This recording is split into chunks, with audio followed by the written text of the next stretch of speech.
ሰበር የሐዘን መግለጫ የመከላከያ ማሰልጠኛና ምሽግ የሆነው የስደተኞች መጠለያ ከባድ የድሮን ጥቃት የሚሉ አዳዲስ መረጃዎችን እነሆ። መፈንቅለ መጅሊስ የተደረገባቸውና በአክራሪ ኦሮሞ ሙስሊሞችና በጽንፈኛ የስልጤ ተወላጆች ሲገፉና ሲበደሉ የነበሩት ታላቁ አባ ሀጂ ዑመር እንድሪስ በመጨረሻም ከዚህ ዓለም ድካም ማረፋቸው ተሰምቷል። እነ ሙጂብ አሚኑን የመሰሉ ጸረ አማራና ግጭት ጠባቂ ጽንፈኛ ኃይሎች በሀጂ ዑመር እንድሪስ ላይ ወንበር በመወርወር ጭምር የግድያ ሙከራ አድርገውባቸው እንደነበርም ይታወሳል። ለእስልምና እምነት ተከታዮች ብቻ ሳይሆን ለሁሉም ኢትዮጵያዊ የእርቅ፣ የፍቅር፣ የሰላም አባት የነበሩና የቀድሞ የኢትዮጵያ እስልምና ጉዳዮች ጠቅላይ ምክር ቤት ፕሬዝዳንት ክቡር ዶክተር ሙፍቲ ሀጂ ዑመር እንድሪስ ባጋጠማቸው ህመም ሕክምና ሲያደርጉላቸው ቆይተው ትናንት ጥቅምት 09 2018 ዓ.ም ከዚህ ዓለም ድካም ማረፋቸውን መረጃዎች አድርሰውናል። ስለ ሰላም በመስበካቸውና ስለሚበደሉ ኢትዮጵያውያን ድምጽ በመሆናቸው በአክራሪ የኦሮሞ ሙስሊሞችና በጽንፈኛ የስልጤ ተወላጆች እንደተጠሉና በዚህ ምክንያት ወንበር እስከ መወርወር የደረሰና ከዚያም የከፋ የግድያ ሙከራ ተደርጎባቸው የነበሩት ታላቁ አባት ሀጂ ዑመር በፕሬዝዳንትነት ይመሩት ከነበረው የኢትዮጵያ እስልምና ጉዳዮች ጠቅላይ ምክር ቤት በዚህኛው አክራሪ ጽንፈኛ ኃይሎች ግፊት ተገደው እንደለቀቁ ይታወቃል። ለዚህ ታላቅ አባት ከኃላፊነታቸው ከተነሱ በኋላም በተለያዩ እስላማዊና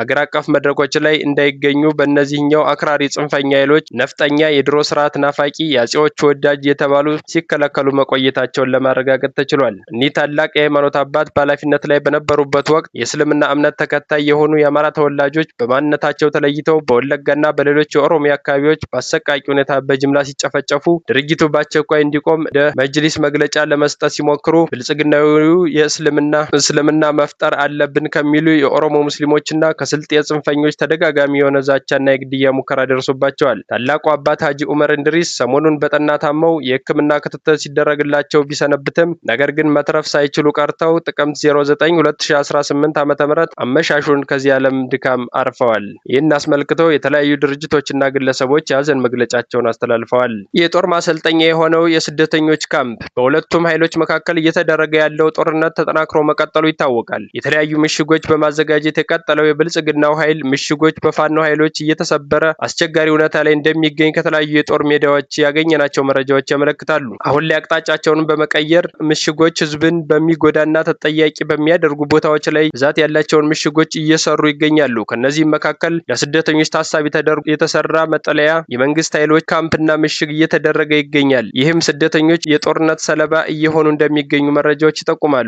ሰሜን ወሎ ዞን ህብር ወረዳ ጃራ የስደተኞች መጠለያ ካምፕ ከተለያዩ የኦሮሚያ ክልል ወለጋ፣ ሆሮና ሌሎች ቦታዎች እንዲሁም ቤኒሻንጉል ጉሙዝ ክልል ተፈናቅተው ለ3 ዓመታት የቆዩበት መጠለያ ሲሆን አሁን ላይ ወታደራዊ ማሰልጠኛና ምሽግ እንዳደረጉት ስማቸው እንዲጠቀስ ያልፈለጉ ግለሰብ መረጃውን ነግረውናል። አሁን ላይ የሚኖሩት በጋራ እንደሆነም ተናግረዋል። አየር ኃይላችን የተሳካ የድሮን ጥቃት ፈጽሟል ሲል ዶክተር አብይ አህመድ ተናገረ። ከሰሞኑ በተደረጉ የፋኖና የመከላከያ አውደ ውጊያዎች ከፋኖ በኩል ጠንከር ያለ ከምንጊዜውም በላይ በመከላከያ ሰራዊትና ሚኒሻ ላይ የማያዳግም እርምጃ እየወሰደ እንደሆነ ታማኝ ምንጮች ይጠቁማሉ።